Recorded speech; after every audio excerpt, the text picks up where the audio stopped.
special edition of Restoring Little Girl, coming to you from Kennebunk, Maine. I'm up here to visit with a guy named Jim, who was just given about I think it was 1963 Seafarer Kestrel cruiser.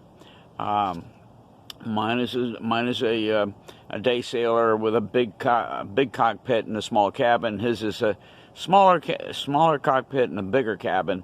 But the thing that is interesting and awesome about this boat is that it's one of the classics. This is one of the good ones that was built in Holland. There's a plate right on it that says built in Holland. Those are the ones you covet. Those are the ones you really look for. So anyway, Jim invited us up here. And tomorrow morning we're going to drive from Kennebunk up to Saco and meet him at their house. We're going to have some breakfast with him, and then we're going to look over his very old new boat to him. Again, he was given this boat just like I was given Little Girl. I paid $1 to make it official, but basically I was given the boat. And really looking forward to this. It's going to be a lot of fun. I'm going to videotape the whole thing. Going to be a very special edition of Restoring Little Girl. So I hope you enjoy it.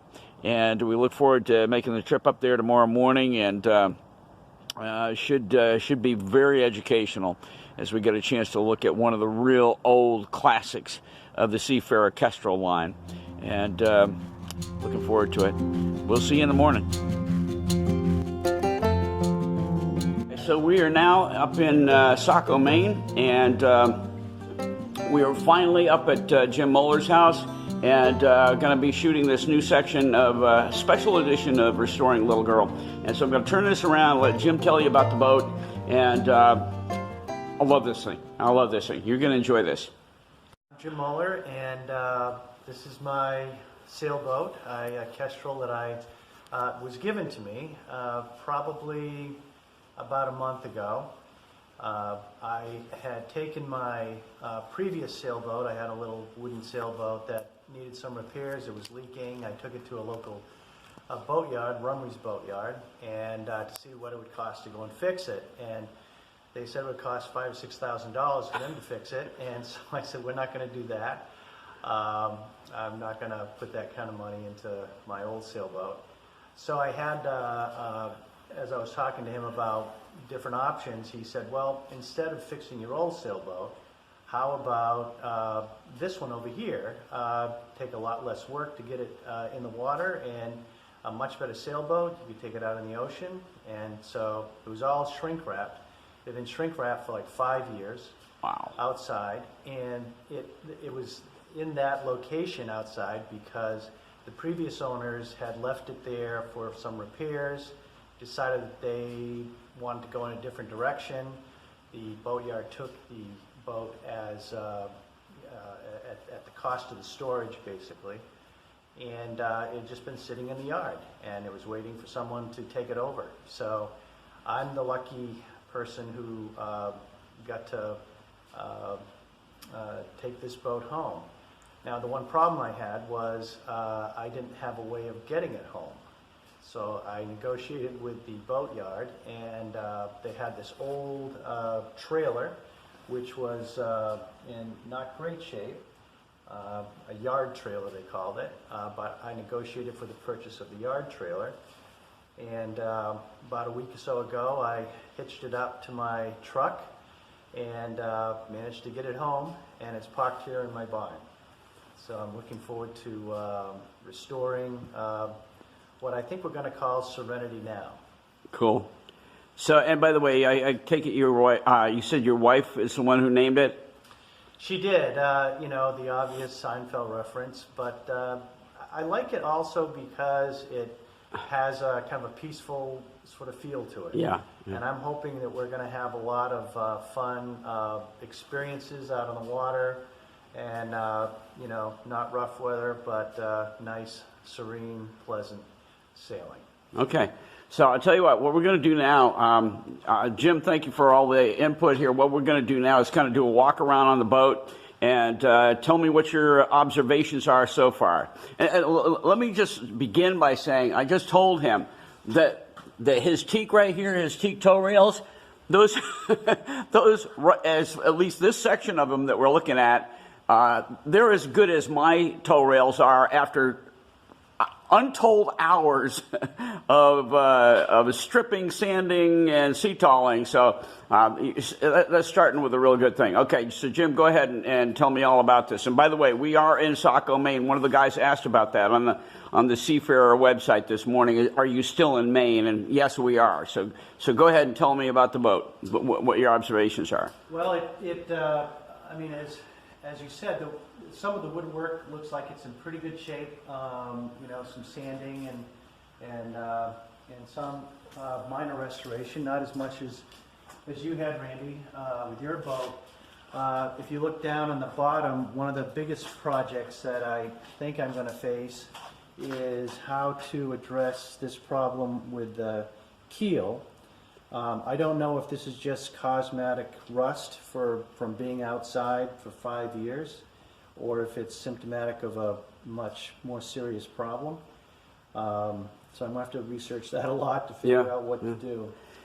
And one of the other things that we're just talking about before we started filming here is that right now with the keel sitting down on that support board, we can't tell whether or not that still has a centerboard up inside it or not. So interestingly, you look inside, the winch for it is actually down in the cabin, which is very unlike the later models that just had a lanyard that goes down through a scupper in the front of the cockpit.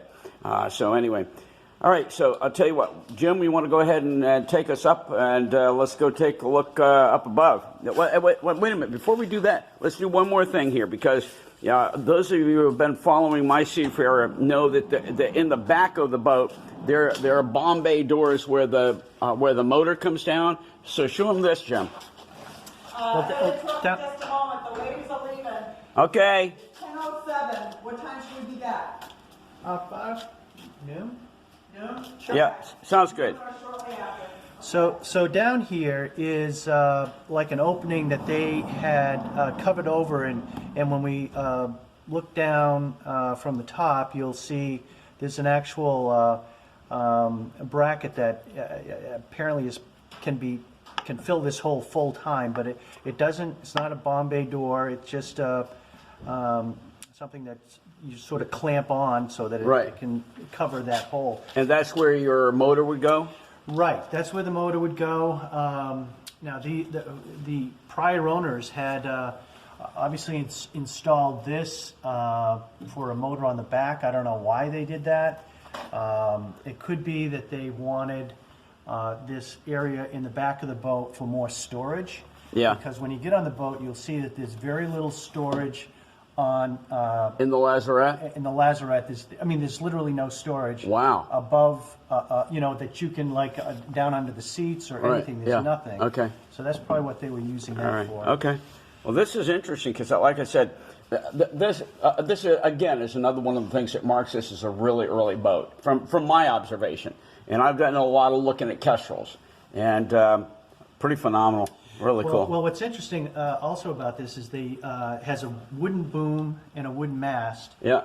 And the boom is sitting on the ground over there. We can take a look at that. Yeah, later. let's go look at that before we go up into the boat. And by the way, one of the members in the Seafarer group had said that someplace on the back of the boat here is a hull number. Yeah. I honestly can't find it, and maybe Randy, you can help me find a hull number. But from what I've researched, here's the wooden boom. Yeah. And what I've researched, I think Kestrels were first made in Holland, maybe in 1963. Yep. And then through 65, and then they were made in New York. Yep. So I'm thinking it has to be a 63 through 65 sailboat. Yeah. Yeah. Good. Okay. That's the mast end, and this is the aft end here. Yeah, and that looks exactly the same length as my all aluminum. Much later, much later. Actually, if yours is a 63, and that very well could be, mine is about 7 years later. But by that time, they were making them in Huntington, New York. Yes. I believe I've got that name right. So anyway, wow, a wooden boom and a wooden mast, and we're gonna, when we get up on the deck, we're gonna see that they tabernacled it. I can't believe it. That is so awesome. So anyway, okay, I'm gonna go ahead and well, maybe we can just walk up there without having to shut this off. All right. Oh, this feels very familiar. Hopefully this is Wow. good. I hate to say it. Man, what a tiny cockpit you got, buddy. Wow. But what a blessing that all the rest of that space goes right into the cabin. Okay, let's pick up the lazarette. I want to take a look at this. You know, because this is kind of, oh yeah, I see that. Yeah. So it looks like this well. I mean, this can be just disconnected, pulled out, and one of the things It was strapped down. Look at that. Well, but I don't know if that's what the straps were for. Yeah. Because I think that they might have put like the gas can or something for the motor. Oh, could be. And they yeah. use this plug here Okay. for the line to go out to the motor. Yeah. But I've checked measurements from what I can find for a I think it's Tohatsu 6 horse. Right. And I think a Tohatsu 6 horse would fit right in there. Yeah. And the exterior gas can would fit like right over there, sure. Or either side. Yeah, And, I've got a little 3-gallon that would fit in there easily. Yeah. So I'm thinking that that's probably the best place to have Right. the motor, but so that's that. And there are some interesting things on this too. If there's a little hatch cover here. Hang on, let me get on board, Jim. Okay. So there's this little hatch cover here, Yeah. which kind of cute looking. Yeah. And I think that can be used for, I don't know, more access to the motor. Here is the little plaque that says it was built in Holland for the Seafarer Yacht Company in New York, which is kind of cool. Okay, I'm going to get a picture of that in a minute, but we're going to just leave it for now. Like I said, Jim, you got one of the treasures, because anybody who's got a Kestrel knows that the good ones, let's put it that way. And by the way, I mean, mine is a 70, and they still had pretty good, strong, building capabilities in 1970. They were still building pretty decent boats. I understand what I've been told anyway, that in later years the quality went down a bit, but because I think they ended about 1985. But anyway. So it has, I mean, look at the... wooden block, I can't believe it. Wooden blocks, right? Wow. And the trough Wow. here. And interestingly, and Randy, maybe you have some ideas on this, because there's all sorts of interesting things. I don't know what this slide is supposed to be for here. And they have this peculiar thing, which I honestly have no idea what that goes to, if anything. I think probably that looks to me like that would have been for, just hold that a minute. Okay. Oh yeah, I'm almost positive what you got there. This would have been to accelerate, what do I want to say, to increase the speed of your motor, maybe. Oh, well, yeah. In other words, yeah, because I mean that's what it looks like. That maybe this was to increase the speed of the motor. It depends. I'd be very interested to see what the original setup was on this boat. Wow. Yeah, it's Okay. kind of a... This is what one of the guys wrote, that very little is known about the early days of Seafarer, the ones that were built in Holland, and it remains for people like you and me to try to figure out what in the world were they doing here. That's part of the whole mystique of owning one of the early seafarers, is to say, well, how did they do that? What were they doing? So, and if you notice I mean, you spent a lot of time rebuilding. the tiller. Your tiller, and but look. Man, I would refinish that baby. But it's beautiful, though. Yeah. It's oak or ash. Yeah, I mean that grain that looks like. Yeah, I think it's ash. Wow. Very nice. I'd unbolt that, take it right off, and refinish that. By the way, stripping things, I use this stuff called citrus strip. Okay. And with I don't know if you watched that particular video, but with citrus strip, you basically, it has kind of an orangey smell to it, however, and you plaster it all over, and then you wrap it in cellophane. And when you wrap it in cellophane, and just leave it. And you come back later, and it does its thing below the cellophane, and it just comes off beautifully. Wow, that's a good idea. Yeah, and it's not quite as toxic and nasty as some of the other strippers. Yeah, Yeah, no, so- that sounds like that could be a way better way of doing it than I was thinking. They have, I don't know what some of those brackets. There's something that they hung off there. Yeah, I'm seeing another one here. Probably a compass, or Well, I mean, look in here. Wait, though, you got your compass right in there. And it's hooked up so that it can be so it can be lit at night. Wow. I guess. So isn't that funny? Wow. And then they have these little brackets here. Again, I don't know what that's for. Yeah. This is to. Where'd you want to go? So they on either side of the cockpit they have. It looks like they have lines or a space for lines. Right. To come back to the Right. cockpit. I don't need this light up here right now. Right. I'll put it right down here. Okay. But if you come up front here, I just want to get your thoughts on this, Randy. This looks like it's. It's pretty solid. But they have this here, which I thought was very interesting. And for a long time, I was wondering, what is that doing there? What purpose does this serve? Yeah. And I think I figured out why they have it. I think it's for the anchor. I do too. So you have a place for the anchor. All right, because there's literally no place here that you can put anything like that. I think you're exactly right, Jim. Because that way let's say you've got a Danforth. The T-bar of the Danforth can rest right here with the flukes heading forward, and the whole shank of it, the whole length of that can be laying on the wood there. And that gets it off the deck, from tearing up the deck. I think it's interesting that this patterning that you've got in the deck is exactly like mine. That is exactly like mine, and it is up here too, except for the obvious that we're going to talk about here in a minute. That is one honking cleat, dude. Yeah, that is. I think that's for the anchor. Yeah. Oh yeah.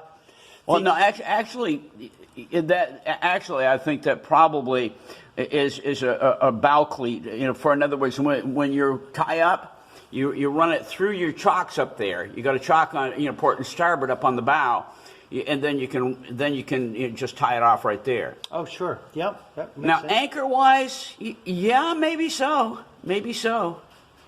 I don't know. And there's a water. You'll see the water because there's supposed to be a 15-gallon tank, integrated tank, and so that's where the water goes in. Have you ever found it? Yeah, I'll show you. Okay, so you actually have the tank. Bless you. Yes. Yeah, it's fascinating. So I'll show you down below. So let me ask you something about the bake. I see that you had, was it fiberglass, little blocks underneath your bow pulpit there, and they've kind of deteriorated. Right, I think. I noticed that too. So those are easy enough to replace, but it means you're going to have to take your bow pulpit off at some point. Yeah, I think so, and figure out what the best way of doing that is. If not wood, just galvanized metal or stainless steel washers. As long as when you put your mounting screws in. Yeah. Hang on, we're still filming. I'll tell you what, we'll talk about that later. We're going to continue the tour. We'll talk about that later, okay? I don't want to take up valuable film space here when we need to go below and look at the cabin. So, all right, go ahead, lead on, Jim. By the way, I'm going to say one more thing before we go down, guys. Behold, a seafarer with a tabernacle. Hello, a wooden mast tabernacle, unbelievable. Never seen one on a Seafarer. Early. This is awesome. Jim, you're really blessed to have yourself, as one of the guys said on the Seafarer website, you've got yourself a classic here. Oh, thank you. Yeah. So we're going below. So I don't know if this light is helpful or not helpful. Oh yeah. Oh yeah. Is it good? Unlike some of the Seafarers that have like a toilet here, this has one big rugged post there. Yeah. And I think that has something to do with the wooden mast. Oh yeah. Yeah. There's a compression post below your, right below your tabernacle. And just beyond that little bulkhead is where a big water line comes down through. Okay. And here's the tank. Oh wow! Look at that. On each side. Yeah. And this can unscrew. Okay. And I don't know if you want to do the whole unscrewing. But that's all right. Wait, is that a water tank though? Yes. All that's water tank? That's a whole water tank. Wow. And up front, if you can see, there's a little smaller. Yeah. Let's get the light over here. I'm Okay, sorry. Go ahead. You'll see a smaller tube. Sure, with yeah. with a little U in the top. Yeah. I think that's for the air. So when this is filled, Oh, I got that it. goes there. Right. And when you start to see some water coming out there, you say, Right. okay, it's full. Okay. Wow. But they have all these great sort of, all these I'm planning on taking out the winter. You know, you can see this little storage for the water line. Yeah. I'm going to take these out in the winter and refinish these. Yeah. And I mean, the fact that this whole thing was built in Holland, I just this is one of the glory girls. I mean, honest. And look at this is solid fiberglass, guys. There's no coring in this. This is all solid fiberglass. I mean, they built these boats like a fortress. I mean, these things were built like a fortress. You got yourself a treasure here, man. Seriously. Oh, thanks. Amazing. Interesting, the knees that they've got in these. Of course, it's all fiberglass. Yeah, it's interesting looking at your chain plates here. Mm-hmm. Now, my chain plates are integrated right into the hull. You might want to take a look at these and you know, just take a really close look at those. Okay. Mm-hmm. Theoretically, everything that I've got on my boat that is exposed is all stainless steel. Okay. And those are looking like stainless steel, but you got a lot of rust-looking stuff there. You need to check those chain plates at some point. Okay, let me see what you got over here. Yeah, you got the same thing. Yeah, same thing over here. Yeah, I checked those, Jim. I'm not trying to be fatalistic at all. No, I'm sure they're fine. Now, is it on the other side too? It's just bolted through, right? Yes, all Just bolted. screws. Okay, Yeah, all right. Now this is interesting right here, Andy, because there's a little chart table, of course. Yeah. But here's where Oh, isn't that lovely? it is. And they provide very nice instructions here how to use it. Wow. And there's a pump that comes right. You can see how it operates. That should be fascinating to learn. Yeah. Wow. And here's a foot pump right down here. Where you can just put your foot right through and oh my goodness. Isn't that funny? Jim, I think you've got an antique here. literally, I think this is an antique. What a lovely piece of history. It's just phenomenal. Very funny. It's a kind of a neat thing. Now, over here, oh yeah, they have some other blocks. Some wooden blocks up here. And now over here, this is a gimbal stove that so we can just put it. They have two settings. Okay. So you can put it in here, Right. or back a little further, whichever you prefer. And so there's a stove that goes in this. Well, that I don't have, but I've been looking around to see, what can I put in there that would work. Right. I have no idea, but it's fascinating that they created this. And like I said, there are two So you can settings. put it fore and aft. Yeah. Yeah. I mean, actually further to the starboard. Yeah. And over here, a little sink, and this, of course, a lot of mold in there. I can clean that out too. Your little ice chest. Yeah, a little ice chest, the sink, Yeah. and it's interesting because Deep sink. Look at that. Yeah, very deep. Now yours pumps. I only don't know how this one works, but I think the water pressure.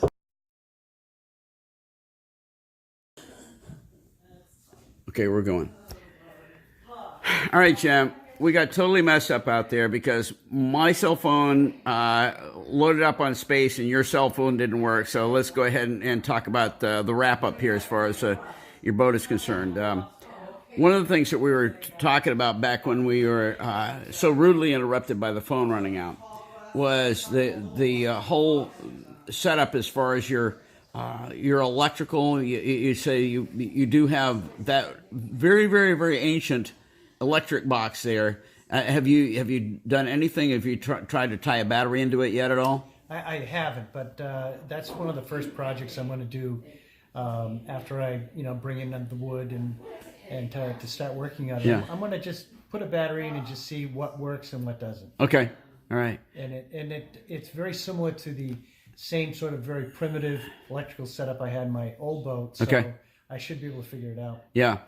We were noting when we were aboard there that basically it's a very, very simple. I think there's only like 4 switches and 4 fuses. So, I mean, it's back to basics. And I mentioned just take the cover off the box and kind of see what your wiring looks like inside there, because salt water can really do a number on wiring if it's boxed up like that. And I've got all boats are that way. You just got to kind of check them out. Also, we talked about the whole Bill's setup and the getting the water out of the boat and so forth. And it's interesting. He has a hose that goes back down into the skeg and deep down in there with an outlet actually up in the cockpit, which is kind of weird. It's like I don't know, would it be a place where they pump out or something? That's what I think, and it's and the connection in the cockpit, it's like a regular hose that you'd have on the outside of your house, so that you could just tie on a bilge pump right there. Nice tight connection and pump everything else. Yes, suction it right out of there. Yeah, so it seems like a very manual system. Yeah, and I know you said that you have an automatic bilge pump. I would have to go and do something quite different to install. In my boat. Yeah, one of the things with bilge pumps is access, to be able to get a line down in there. Bilge pumps are pretty expensive these days. I mean, but they have them at all different levels as far as their horsepower. That's not the word, but I mean, I hate to say it, just check online these days. I found that going to West Marine is a pretty pricey business, and if you've got a West Marine, try not to go there. They will not like me for that statement, but a lot of stuff you can order online, especially if you've got Amazon Prime, is the way to go. Well, listen, one of the things I really loved about your boat, and this is one of the things I checked out after we were done with all the talking, I went below and I took a light, and it looks like there is no coring in this boat at all. I was shocked. In other words, his decks are solid. And by the way, walking around on them, I mean, I was hesitant because, I mean, you're up on a boat trailer. I was not going to go jumping up and down on them, but they felt really good and solid. But when you look at it below, there's no evidence anywhere of water seepage down through where the bolts are. There's no rust coming down through. There's no evidence of coring coming out. From what I could tell, you've got solid decks. And hello, thank you, Holland, because once they got to America, they started coring the decks. And Jim, you got a treasure there, bud.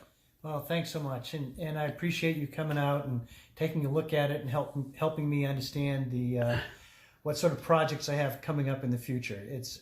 I know it's going to be a lot of work, but it'll be a lot of fun too. Yeah. Well, listen, thank you. It's been a phenomenal trip over here. Thank you for letting me look her over. I wish you well aboard Serenity, and I hope that she ends up coming out just a gorgeous treasure for the Seafarer clan, and just really, really, literally glad to have you aboard. Thanks so much. All right, thanks, man.